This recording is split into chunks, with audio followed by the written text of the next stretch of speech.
All right, so we're going to do a nice quick review of the Age of Empires, and what I'm going to try to do is take you through a few. Start with the Han Empire in China.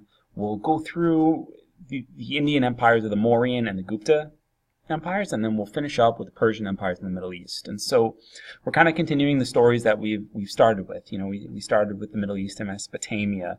We rose through India and talked about the ancient Indus people, and then we even talked about the Zhao or the Shang in China. And so we're just like carrying those stories through. So let's start with Han China, and then we'll work our way through. So to start the Age of Empires, you've got to know that Egypt is falling, right? And it's falling because these sea people who come on this invasion, and we don't really know who the sea people really are. We just know that they were brutal. And we know that the sea people have advanced weapon technology from the Hittite Empire of Mesopotamia, okay? The Hittites, or modern-day Turkey area, they come up with some iron working, and they're very good at it. And the trade that develops between these cultures allows the people who have iron to be successful and the people who don't to be conquered. And so iron is like the defining factor in the rise of these big empires. People use iron to take over other groups of people. Okay.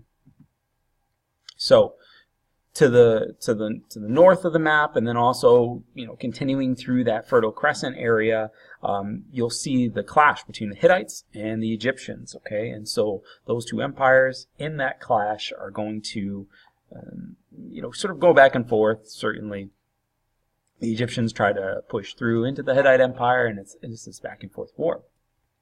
But ultimately, the Hittites are known for their iron technology. Now, let's start with a group of people who expand on iron, though they're not really going to concern themselves with anybody else. Remember, the ethnocentrism that sort of develops in the Chinese Empire, they're not concerned with exploration. They're concerned with themselves and promoting their own culture. Okay, so some vocabulary for you to know. The Silk Road is, you know, not one road or something like that, but it's a series of trade networks from China to India and eventually to Western Europe. Now, the Chinese were very famous for their meritocracy. Basically, what they would do is they would reward somebody if they were good at their job. It didn't matter about your family name. It mattered how good are you at the job that you're being asked to do, particularly in government. And to support themselves economically, they turned to feudalism. It's a land-based system. The system works like this. You have nobles who have land, and then you have peasants who work that land. And then you hire people who protect the land for you. And so feudalism becomes land for protection. That is, we are going to get somebody to protect you, peasants. Ultimately, the nobles own the land, right? And at the end of the day, the peasants are the ones who farm it, and they're protected by some group of people. In feudal Europe, we'll call them knights, okay? So feudalism is a land-based system where you're working the land. It's not really your land, it's somebody else's. The land's awarded to the nobles generally. And in China, there was this understood sort of idea that in the end, all land was owned by the emperor at the end of the day. And that's something that maybe debated a little bit, but that's the overall idea, is that the emperor at the end of the day owns everything because they're chosen by God. It's the mandate of heaven. So, what is feudalism? Land for protection. And last but not least, I may use the word localities. When I do that, I'm just talking about like villages, groups of little villages and towns. And eventually these localities are going to get a lot of power in Han China, and that might be the ultimate reason why they fall. So there's the Silk Road connection. That is a sort of a later connection, right? This map is later than maybe even when the Han were originated, but this shows you the extent of where it's going to go. This is the long term. That's going to go all the way across from China all the way to the Middle East, eventually getting into a place called Constantinople. I mean, this is just a huge network of trades, spice trade, metalworking, any luxury goods that you can find are going to be somewhere along this Silk Road. And people will trade back and forth, and this is where you get some of that cultural diffusion. Cultural diffusion is the spread of culture. That while people are moving across, you know, people of India are trading with people of the Middle East, they're exchanging culture, traditions, practices, language, all that stuff, okay? So everyone's starting to get to know each other's culture. Now, the Han Dynasty rises with a guy named Han Gaozu, and he ruled something called Confucianism. All right, not legalism like Shi Huangdi. That's not what we're doing here. Confucianism is about respect, right? Filial piety, to respect your elders, to have the 5 relationships, right, where you respect your ruler, where the wife respects her husband, the younger son is going to respect their father, where the younger brother respects the older brother, where a friend is supposed to respect the friend, right? The 5 relationships and filial piety together create Confucianism, taught by Confucius, who wrote it down in the Analects. Okay, all of those things should be in your brain. And the government of the Han, what they did is they allowed those localities, they allowed those villages to rule. And we'll see other empires do the same idea, okay? So you allow the localities and the villages to have their own rulers, okay? They're ultimately responsible to the emperor, Han Gaozu, and that's how the system works. This way, Han Gaozu does not have to be everywhere. He can choose people to make decisions in a given area. And then the government officials that are in those areas are chosen by a meritocracy. So they take a test called the civil service exam, and if they pass it and do really, really well, then they can become part of the government. Therefore, the people who are running the government are good at what they do, and they're well qualified, and therefore these localities, or at least early on, are ruled efficiently, smartly. I mean, they're not ruled in a way where it's just about who your last name is. This is rule with a brain, in a way, okay? And they start to expand south, and then they begin to posture up north because of an impending invasion. They have a lot of tribes that will come down and fight, and the Han will crush them little by little until a bigger tribe comes through, and we'll talk about them in a moment. So one feature of Han rule is the civil service exams, and that's a very Confucian idea. Okay, to gain respect in society, you got to be a scholar, you got to study, you got to work hard. It's going to be a bedrock of Chinese society. They praise education, they praise teachers. No accident that Confucius was a teacher himself. Okay, so in their economic sphere, they're going to use feudalism to make the economy flow. So how do you do that? Well, you have an emperor who technically owns all of the land, right? And he gives out land grants to these nobles, and the nobles have control over the land, and the nobles will have soldiers to watch the land and peasants to work the land. This way the nobles don't have to do too much, and at the end of the day, the soldiers are fed, the nobles are fed, and the peasants have to work really hard. They're fed a little bit, but they're really, it's not a system of equality, and let's be very clear on that. It's not a very egalitarian society where everyone's got a say and everyone's got their rules and their rights. This is a situation where the few on society have the most power. Feudalism. It's an unequal system. Ultimately, at the end of the day, despite the inequality that this system has, just know this: family is the most important thing, right? To support your family and to be one with your family. It's a Confucius idea. And it's something that really resonates with the Han. Family, most important. Now, trade is going to increase, right, as this Han Dynasty gets power. And they're going to trade and expand and start to at least push their goods out as far as Western Europe. Now, does that mean that they're opening up lines and everyone's talking, having a great time? No. But suffice it to say, what they're doing is they're able to open up the window, open up the trade, and by extension, open up cultural diffusion. Their cultures are going to start to spread across, and you're going to see these ideas, paper being created under the Han Dynasty and being transferred across the way. The Han improve iron, and they create early steel. Is it perfect? Absolutely not. But steel is going to be the bedrock of our society going forward, right? When we talk about the modern era and the Industrial Revolution, I mean that's using iron, and using steel. So the Han Chinese start to work on those things. And last but not least, the Han create a rudder system. Now, the rudder allows you to steer a boat. Why is that important? Well, it used to be that you would get on a boat, and the wind would carry you most of the way. And if you wanted to go in a certain direction, you had to make sure the wind was at your sails to carry you where you needed to go.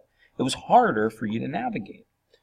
The rudder allows you to get to where you want to go in a faster way and have more control over your navigation. This will open the door for China to later be able to explore a little bit more during the Ming Dynasty, but that's a long ways away. So there you go. You should know that the Han Chinese come up with paper, ship rudder, and last but not least, early steel process.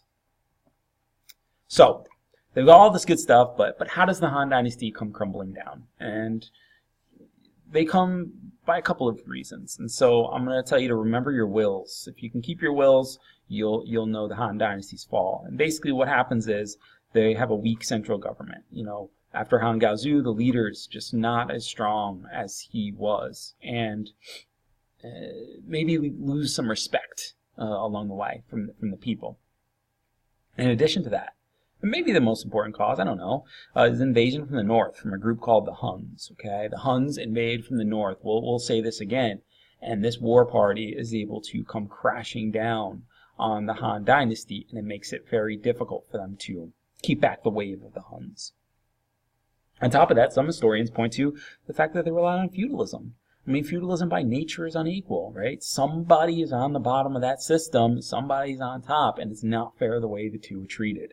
So that could be another reason for the fall of the Han. And then last but not least, remember, Han Gaozu started this system where you give the localities a lot of power and a lot of independence. When you give somebody just a little bit, sometimes people take a mile. And that's what happened. These localities started to not listen to the central government, to the emperor. They stopped caring as much. And what happens is when you get the localities, they stop responding to the central government, you're able to be taken over a lot easier, right? It makes it easier for people to come in and take your stuff because you're not mounting the defense. The central government is telling you to defend, and if you're not willing to do that and you're not willing to help each other, you become weak and fragmented.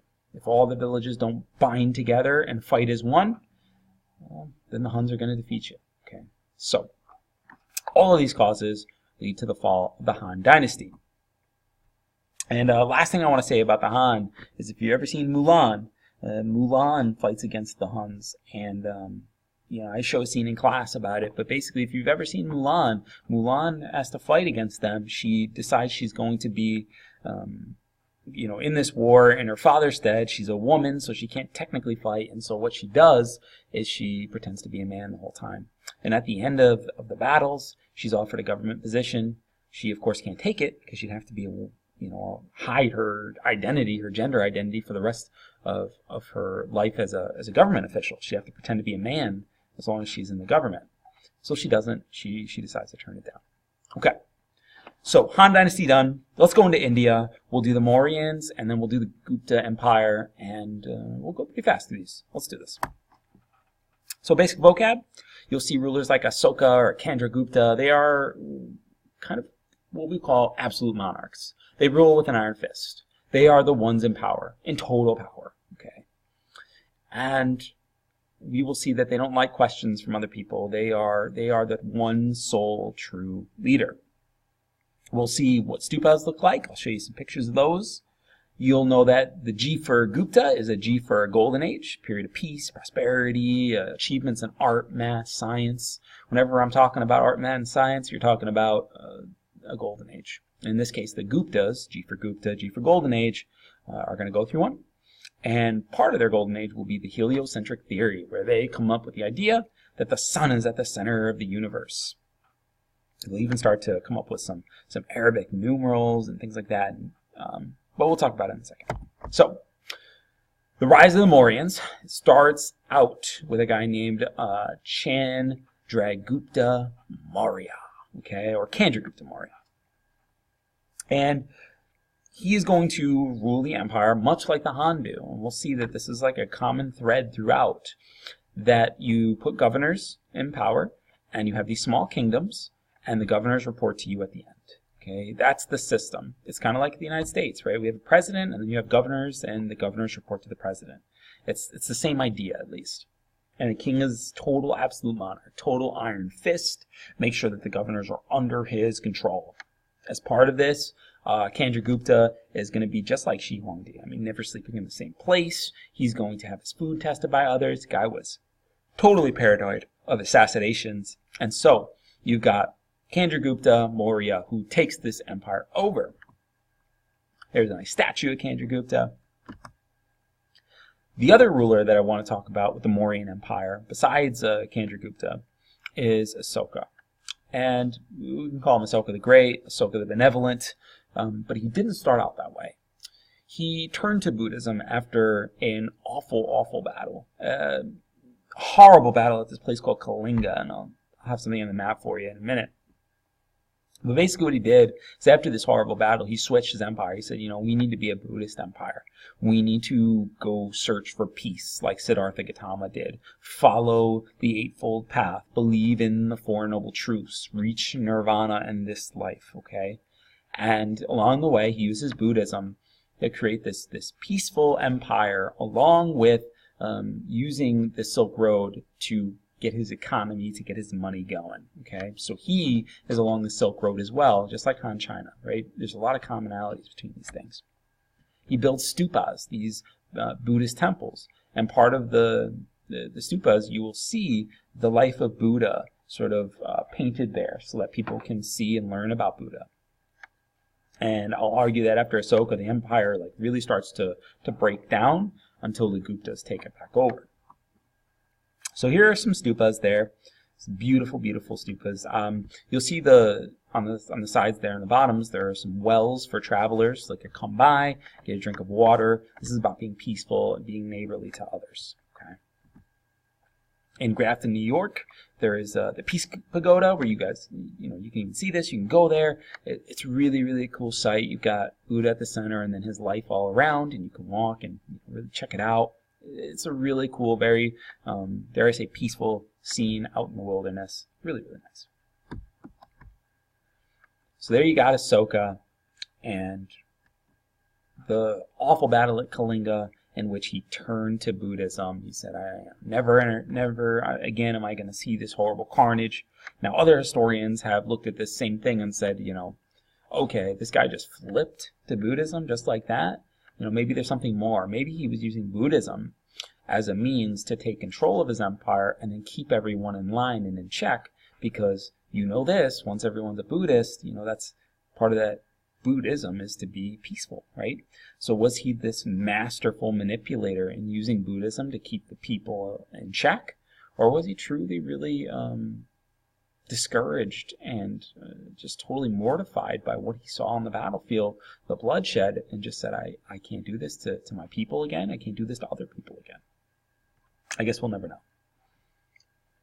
One thing that we do know is that Asoka creates this thing called the Edicts of Asoka. Basically, on the tablets, very succinct laws and things that he believed in. And as part of the Edicts of Asoka, he believed that we should have hospitals and shelters, not just for people, but also for animals who are injured.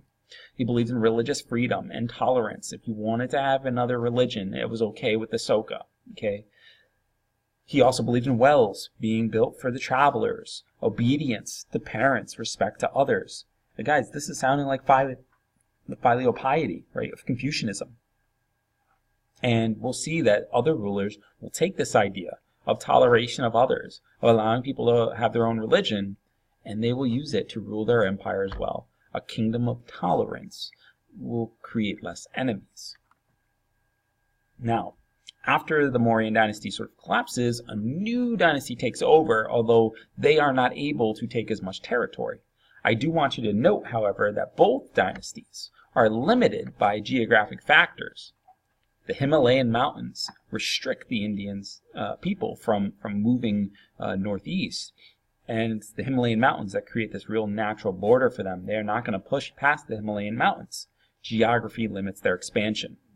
Now, the rise of the Guptas, a guy named Gupta, okay, who is a warrior, who has, cuts all over his body, who has been in many battles, uses war elephants to take over some of the land and territory. So there you go. You got your war elephants storming into battle. What a scary sight that must be as Chandragupta takes over his empire.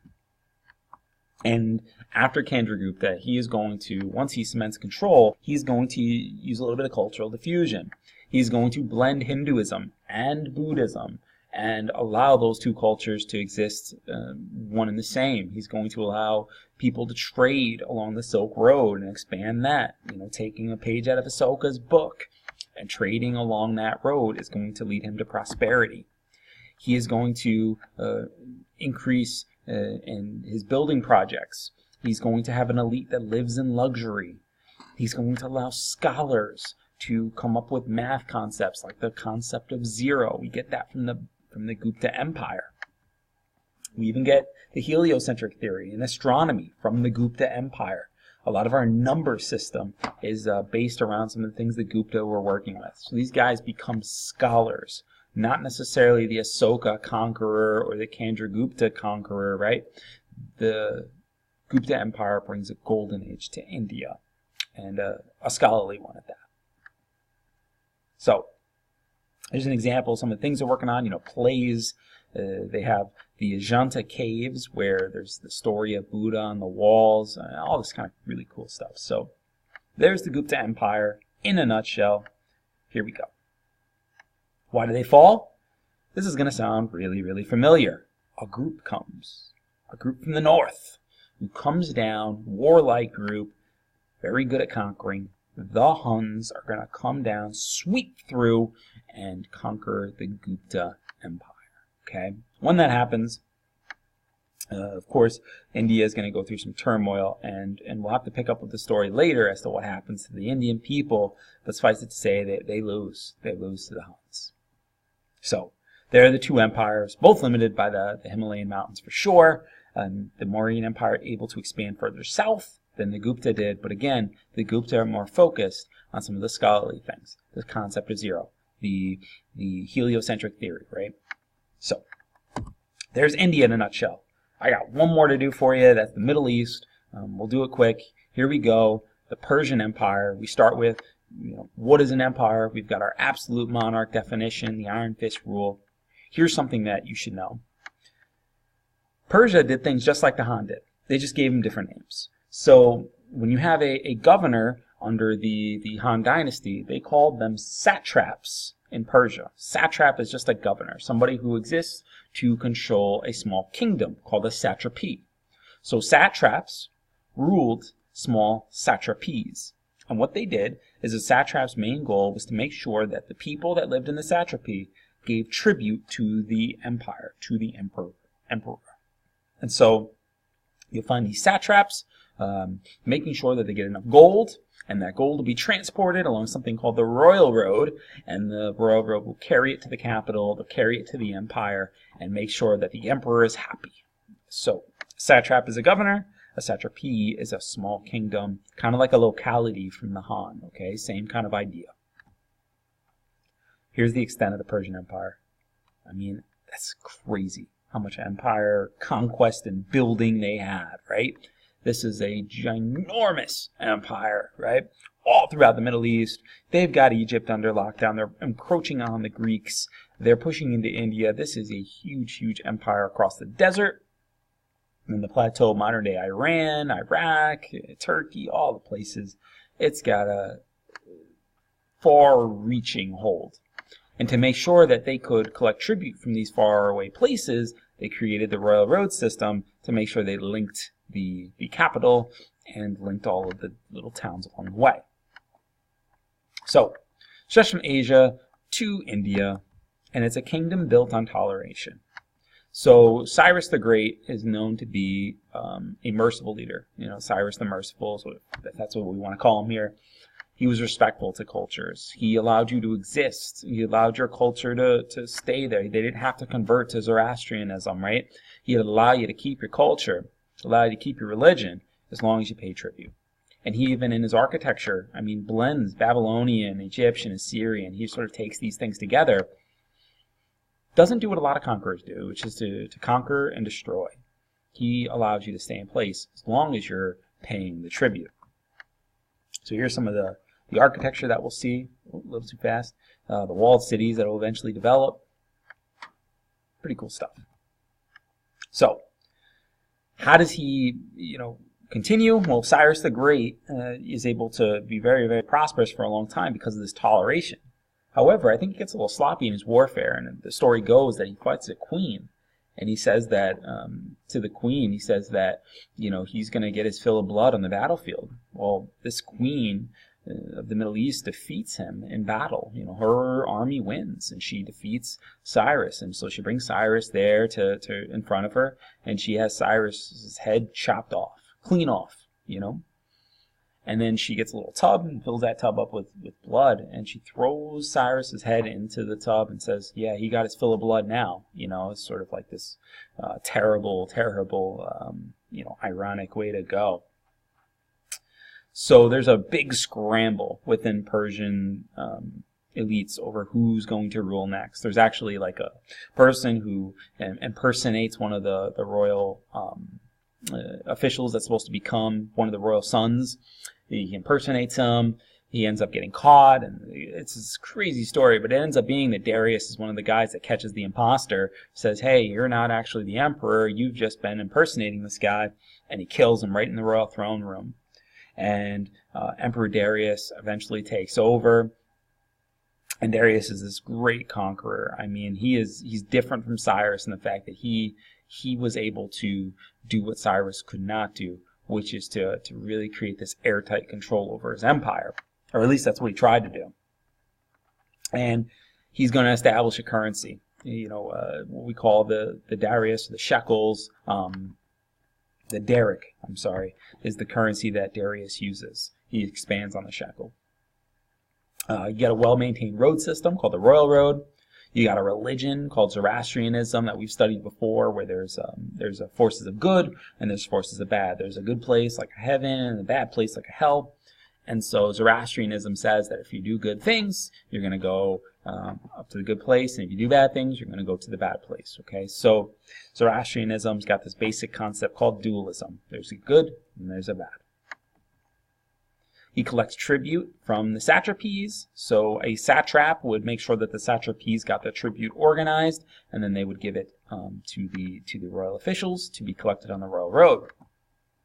He used a strong military. He had his honor guard called the Immortals, and eventually the Immortals expanded to about 10,000 elite soldiers. They were called the Immortals because if one fell, another one would just take his place. One fell, another would take his place. It just seemed to be like this constant wave of soldiers. The Persians were known to just be able to overwhelm you with numbers, and that was their real strategy and strength. So there you go. You got your shekels up top. You've got the 300 version of what the Immortals look like. Okay, that's not what they actually look like. But the Immortals were this honor guard. Okay, this really powerful, strong infantry.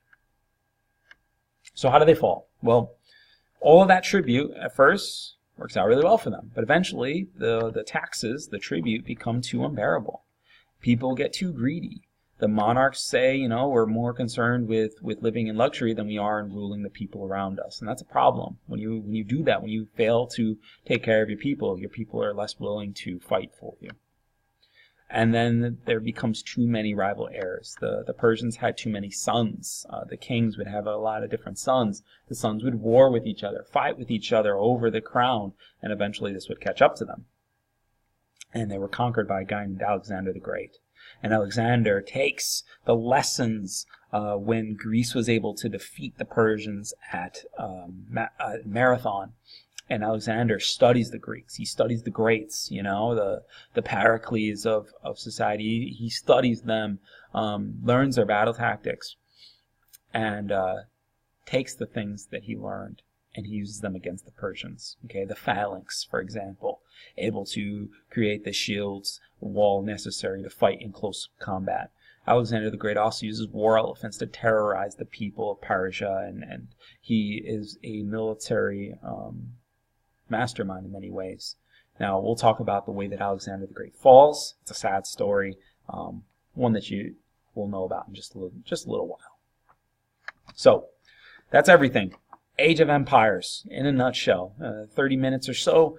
I hope this helps you. I hope it gives you a quick snapshot of the unit, and use Quizlet to help you, but this video will definitely be a nice little recap for you. So good luck, guys. Thank you.